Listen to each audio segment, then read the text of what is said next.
A ver, si te digo Cuba y te menciono un líder que hizo cosas como ratificar una constitución respaldada por el pueblo, instituir reformas agrarias, legalizar el Partido Comunista, cooperar con los sindicatos y oponerse activamente al fascismo, ¿quién se te viene a la mente? Probablemente Fidel Castro o el Che Guevara, ¿verdad? Pero la verdad es que un hombre hizo todo esto 19 años antes de que estos dos llegaran al poder, y no era otro que su rival a muerte, el dictador cubano Fulgencio Batista. Entiendo que esto puede ser un poco confuso, pero sigan mirando para aprender más sobre la compleja vida de un hombre que ascendió desde lo más bajo de los estratos sociales y terminó gobernando la cuarta economía más grande de Hispanoamérica. Hizo una alianza con la mafia gringa, escapó un intento de asesinato con el uso de rituales de magia de la santería y eventualmente huyó en un amanecer con 3 aviones de carga llenos de su propio botín.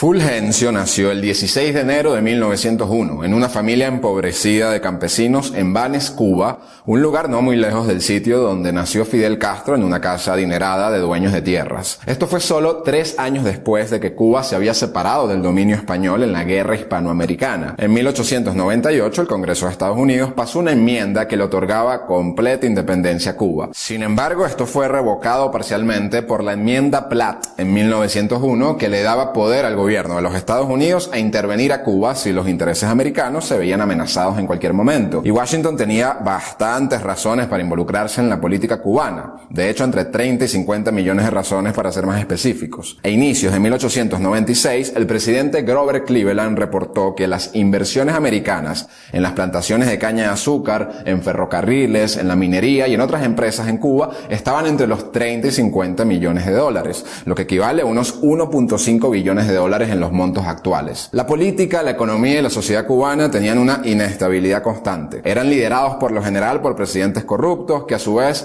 solo servían a los intereses de los propietarios de las industrias, apoyados además fuertemente por los Estados Unidos. Como ejemplo de esto consideremos el caso del PIC, el Partido Independiente de Color. Este fue un partido fundado por afrocubanos veteranos de la guerra contra España. Para 1908 el partido ya había ganado suficientes votos como para amenazar al gobierno del presidente Gómez, a lo que este respondió desmantelando por completo el partido, y como pretexto usó una ley que prohibía la creación de partidos basados en la raza. En respuesta, el PIC lanzó una revuelta y Gómez ejerció una represión violenta, apoyada por el ejército regular y por tropas estadounidenses que habían sido enviadas para proteger los intereses americanos. Más de 5.000 afrocubanos murieron en la revuelta, varios de ellos incluso fueron linchados por pandillas que habían sido incitadas a atacar a los manifestantes de color. Y este era el país en el que crecía el joven Fulgencio. Batista tenía una ascendencia mixta, española, africana, china y criolla nativa. Y se pueden preguntar, bueno, ¿cómo un mestizo de clase baja, un mulato campesino, pudo haber ascendido y dejado su marca en una Cuba con este sistema? Y bueno, la forma de hacerlo fue a través del ejército, al que se unió en 1921 como soldado, más que por vocación personal, por necesidad. El joven Fulgencio tenía sus ambiciones y su servicio en el ejército lo ayudó a hacer sus estudios como periodista y como taquígrafo. Mientras estaba asignado al suburbio Guajay en La Habana, el soldado Batista se enamoró de una mujer llamada Elisa Godínez Gómez. Ella también venía de un trasfondo rural similar y se había mudado a la ciudad después de que su padre había conseguido un trabajo en un hospital psiquiátrico. Fulgencio y Elisa se casaron el 10 de julio de 1926 y tuvieron 3 hijos: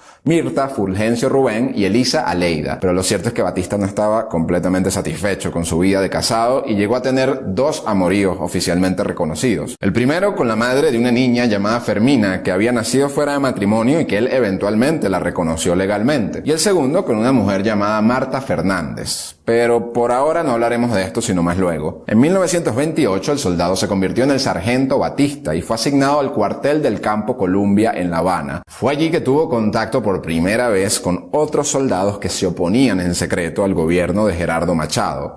Y él tenía un gran carisma personal y esto lo hizo desarrollar una larga red de seguidores que eventualmente lo ubicaron en el centro de estos círculos de conspiración contra Machado.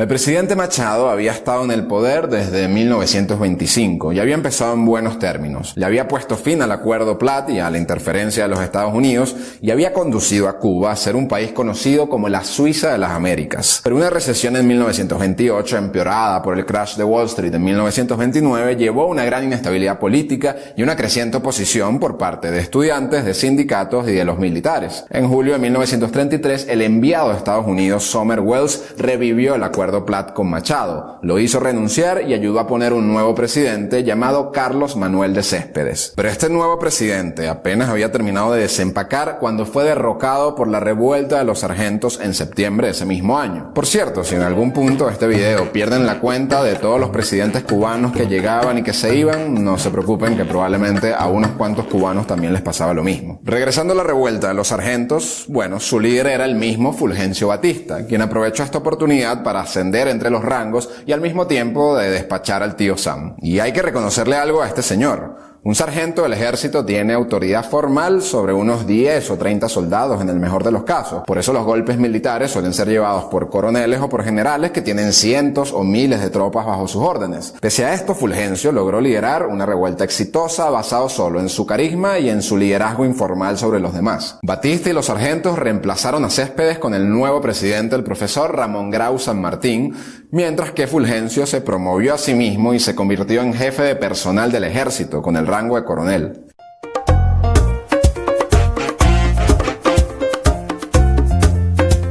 En los siguientes años, el recientemente nombrado coronel Batista era quien en verdad tenía el poder en la sombra, moviendo los hilos para poner o quitar presidentes. Y para esto no dudó para nada en cooperar con los Estados Unidos desde el inicio. Por ejemplo, en 1933 el profesor Grau intentó lanzar varias reformas, pero su tiempo en la presidencia estuvo rodeado de inestabilidad social y de constante oposición. Después de tan solo 100 días, Grau recibió su propia cucharada del Acuerdo Platt por parte de Sumner Welles y con todo el apoyo y con toda la cooperación de Batista.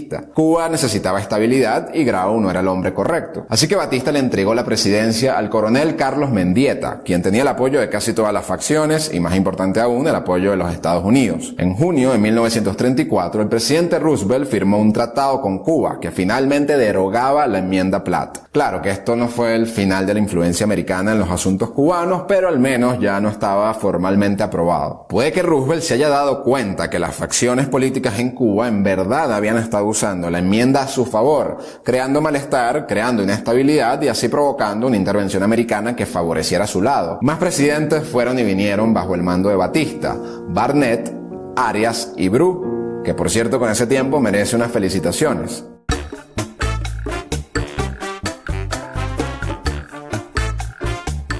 El mandato del presidente Bru nos lleva a octubre de 1940, cuando ya tocaban hacer nuevas elecciones. Cansado de ser el poder en las sombras, Batista finalmente decidió lanzarse a la presidencia, con una coalición que incluía, entre otros, al Partido Comunista Cubano, que él mismo había legalizado hace una década. Su principal oponente era el viejo conocido profesor Grau. Y aquí fue cuando el coronel Fulgencio Batista, el antiguo y futuro líder de revueltas y golpes militares, llegó al poder de forma democrática, electo como representante del pueblo. Y bueno, se pueden imaginar la sensación de logro por parte de este hijo de trabajadores del campo que se había vuelto un soldado, luego un sargento, después un coronel, y bueno, seguido de ser el que movía los hilos del poder en Cuba, finalmente se convirtió en el primer presidente que no tenía origen europeo en un país que hasta hace poco había estado gobernado por magnates de la caña de azúcar de origen europeo. El primer término del mandato presidencial de Batista, de 1940 a 1944, suele ser visto de forma positiva por muchos historiadores.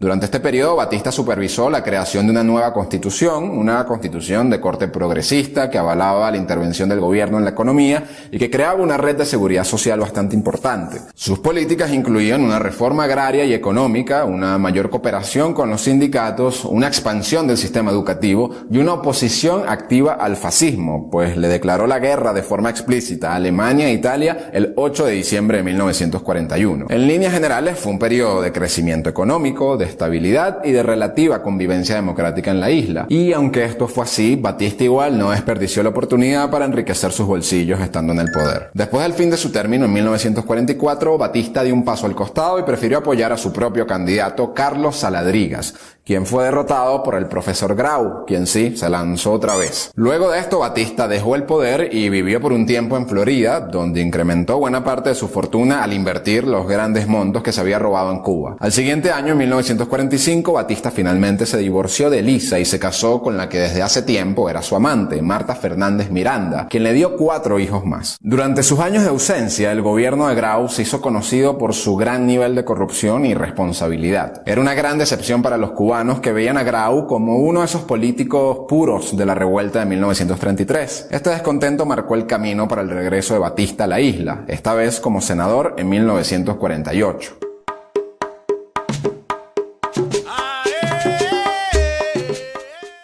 De 1948 a 1952, Cuba estuvo gobernada por el presidente Pío Socarrás. Al igual que Grau, era un líder ambicioso e idealista cuya agenda estuvo empañada de mucha corrupción y estancamiento económico. Cuando convocaron unas nuevas elecciones, en junio de 1952, Batista se lanzó por segunda vez. Y cuando anticipó que iba a perder las votaciones, el antiguo coronel ejecutó un golpe de estado el 10 de marzo de 1952, afortunadamente sin sangre. Washington reconoció de forma inmediata a este nuevo gobierno cubano. Parecía que el enfoque inicial de Batista cuando gobernó anteriormente había cambiado. Al principio de su segundo mandato suspendió la Constitución de 1940 que él mismo había instituido y restringió varias libertades civiles. Mientras que en 1940 buscó la alianza de los sindicatos y del Partido Comunista, esta vez se apalancó en los dueños de las tierras y en los empresarios. La situación económica no mejoró y la corrupción del gobierno se disparó por completo. Si bien en 1940 su acumulación de riquezas pudo parecer como algo paralelo a su gobierno populista, esta vez la corrupción era una meta prioritaria y evidente. Por otra parte, si bien en sus años previos en el poder había buscado la cooperación con los Estados Unidos, principalmente como una forma de mantener el poder, esta vez recibió con brazos abiertos la influencia del gobierno americano y de su sector privado. Para finales de 1950, corporaciones en manos de ciudadanos americanos poseían el 90% de las minas cubanas, el 80% de los servicios públicos, 50% de las vías férreas, 40% de la producción de azúcar y 25% de los depósitos bancarios. En su esfuerzo, además, para impulsar el turismo, Batista también invitó a un tipo particular de emprendedores norteamericanos para que invirtieran en una industria tan típica de Cuba como los habanos y el ron, la industria de las apuestas.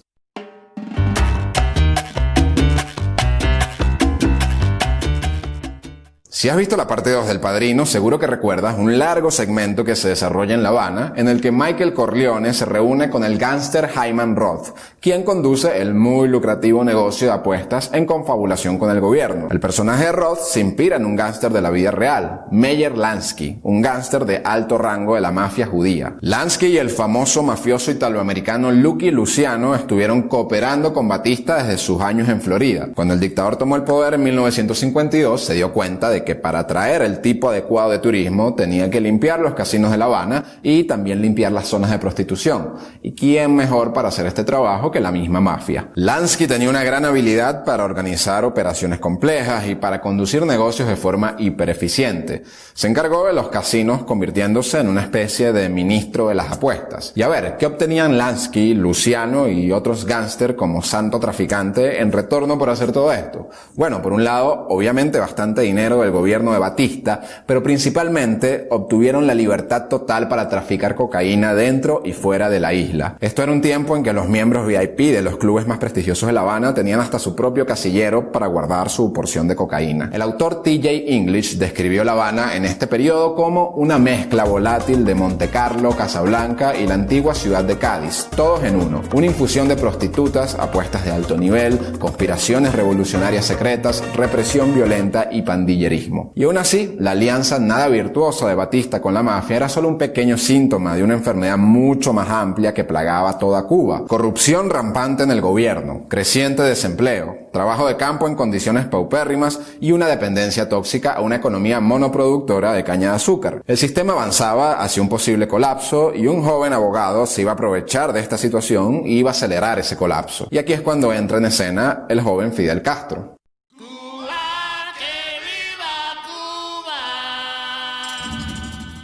A medida que aumentaba el descontento público, Batista aumentaba el control sobre los medios y creaba una policía secreta anticomunista para intimidar a los revolucionarios por medio de la violencia, la tortura y las ejecuciones. Entre 10.000 y 20.000 personas fueron asesinadas durante el régimen de Batista, además con el apoyo financiero y militar de Washington. El historiador Arthur Schlesinger Jr., quien se convertiría en un ayudante de Kennedy en el futuro, analizaba a la Cuba de Batista de esta forma: la corrupción en el gobierno, la brutalidad de la policía, la indiferencia del régimen por las necesidades de la gente, por la educación, por el cuidado médico y por el bienestar social y económico, crearon las condiciones que invitaban abiertamente a una revolución. Y en efecto, esta invitación fue bienvenida por el movimiento 26 de julio, liderado por el abogado y político Fidel Castro. Y hoy vamos a fijarnos en esta revolución desde el bando perdedor, el de Batista, y más específicamente en cómo Batista perdió contra el movimiento 26 de julio, pese a que tenía el control de las Fuerzas Armadas y pese a que enfrentaba una oposición menos grande. De acuerdo con Norberto Fuentes y Carlos Alberto Montaner, Batista tuvo 3 errores estratégicos en la lucha contra Castro que le trajeron la derrota. El 26 de julio de 1953, Fidel, su hermano Raúl y otros 160 hombres atacaron el cuartel de la Moncada en Santiago con la esperanza de incitar a un levantamiento general, pero el resultado fue que varios de los insurgentes fueron asesinados y los hermanos Castro fueron arrestados. Batista ya tenía a Fidel bajo su control, sin embargo lo dejó libre en 1955 al conceder una amnistía general a los insurgentes. Este fue el primer error. Luego Fidel se fue a México y el 2 de diciembre de 1956 regresó a Cuba a bordo del barco Granma, seguido por 81 revolucionarios que buscaban generar un levantamiento general. Pero nuevamente no lo lograron. La mayoría de los insurgentes fueron asesinados, pero Castro y otros pocos lograron escapar a la selva de Sierra Maestra. Y el ejército de Batista, en vez de empujar a los invasores de vuelta hacia el mar, los persiguieron hacia el interior de la isla y les dieron la oportunidad de que se conformaran y que se organizaran como un comando exitoso de guerrilla. Y este fue el segundo error, pues esto dio oportunidad a que los seguidores de Castro aumentaran muchísimo en números y que sus acciones se hicieran más efectivas. Así Batista también perdía la oportunidad de acabar con ellos de forma rápida. Y en las palabras de Montaner, Batista no terminaba con Fidel por avaricia, el suyo era un gobierno de ladrones. Tener a esta pequeña banda guerrillera en las montañas le daba una ventaja, pues con esto podía ordenar grandes gastos especiales de defensa de los cuales podría robar mucho dinero. Y el tercer error es que para el momento en que Batista envió una fuerza significativa de 10.000 soldados, el ejército de Castro ya se había vuelto muy fuerte y el ejército de Batista se había vuelto muy corrupto para ser efectivo.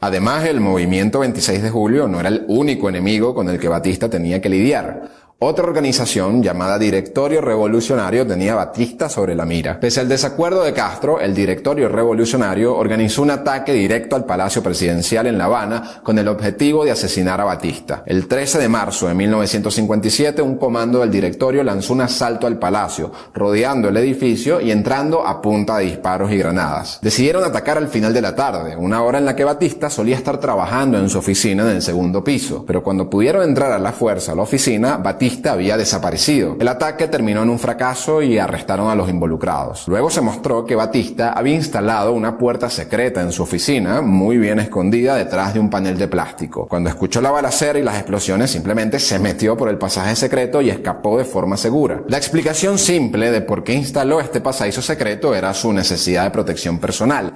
Pero también hay otra explicación un poco más extraña. Natalia Bolívar es una experta en santería, la práctica religiosa originada en África que practicaban varios grupos en Cuba. Según ella, Batista estaba fascinado con este tipo de rituales, especialmente con uno llamado la letra del año. En esta ceremonia, los babalaos, que son como los curas de la santería, determinan qué odu, es decir, qué señal o qué letra va a dominar dentro de determinado año. Batista fue informado que el odu para 1957 era Obara May, que significa el rey debe encontrar un escape de los lugares que habita, un escape secreto. Así que Batista sintió que debía instalar una puerta secreta justo un mes antes del intento de asesinato. Y bueno, aunque logró escapar de este ataque en específico, él no iba a estar seguro por mucho tiempo. Fidel y Raúl estaban cada vez más cerca de La Habana. Según el escritor T.J. English, Batista pasó las últimas semanas de la revolución recluido en su palacio. Su cordura ya estaba prácticamente perdida. El dictador pasaba sus días atiborrándose de comidas muy finas semanas, interrumpiendo sus banquetes solo para ver películas de terror o para ir a vomitar en el jardín. El 27 de diciembre de 1958, un tren que llevaba una carga de armas y municiones sumamente necesitada por el ejército regular de Batista fue capturado por el Che Guevara en Santa Clara. Con esto Batista se dio cuenta que ya estaba condenado. Renunció a la presidencia y en las primeras horas del 1 de enero de 1959 voló de La Habana a República Dominicana. Se llevó consigo 40 miembros de su familia y seguidores más leales, así como sus necesidades más básicas, entre 300 y 700 millones de dólares en fondos malversados, obras de arte y otros activos llevados en 3 aviones de carga. Pidió asilo en los Estados Unidos, pero Washington ya había retirado su apoyo al lado perdedor de la revolución, así que Batista se ubicó en Portugal y finalmente en Marbella, España, que en esos días se había convertido en un centro de dictadores anticomunistas, fascistas y nazis que habían escapado. Batista vivió sus últimos años de forma tranquila y alegre, rodeado de los hijos de su segundo matrimonio, que lo describían como un hombre que nunca levantaba la voz, siempre mostraba gran afecto y ternura por nosotros y por nuestra madre. Por lo general era agradable y simpático para todos. La historia, sin embargo, lo ha juzgado de otro modo. Fulgencio Batista murió el 6 de agosto de 1973 de un infarto, y de hecho, un grupo de asesinos había sido enviado por Fidel Castro para matarlo 2 días después, el 8 de agosto. Nos gustaría escuchar sus opiniones sobre el protagonista de hoy, así que los invito a dejar sus comentarios sobre este personaje multifacético. Como siempre, muchas gracias por vernos y no olviden suscribirse y darle a me gusta.